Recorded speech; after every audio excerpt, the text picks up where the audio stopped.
بسم الله الرحمن الرحيم. الحمد لله رب العالمين، والصلاة والسلام على الهادي الأمين وعلى آله وصحبه أجمعين. الحقيقة احنا اليوم مليئين غبطة وسرور كوننا في ضيافة هذا الجهبذ والعملاق الأستاذ محمد الشايب أبو عبد الرحمن، والرجل هذا دعانا من وفاه وأجبنا دعوته من غلاه، ويستاهل أبو عبد الرحمن العنوة، ويستاهل الجية، ويستاهل أن نتكبد له عناء السفر وتضرب له أكباد الإبل.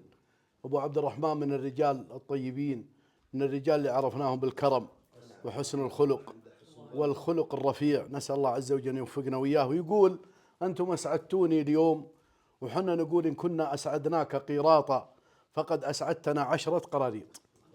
فطالما أسعدت أخوياك وطالما أدخلت السرور على قلوبهم، أسأل الله سبحانه وتعالى أن يوفقك ويمتعك بالصحة والعافية يا أبو عبد الرحمن.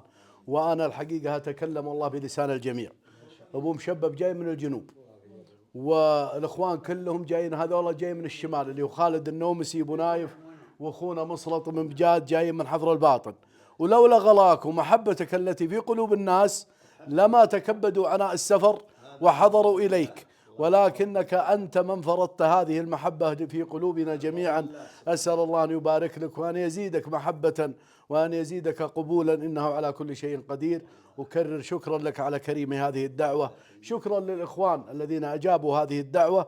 وأنا الحقيقة والله أني ممتن لك أشد الامتنان بحضوري عندك اليوم وبإجابتي لدعوتك. شكرا لكم جميعا، شكرا لمؤسسة رمز للإنتاج الفني، شكرا لحسن عباس هذا الفارس الخفي الذي دائما ما يأتي نجاح إلا وهو من وراء كواليسه. شكرا للجميع، وصلى الله وسلم وبارك على نبينا محمد.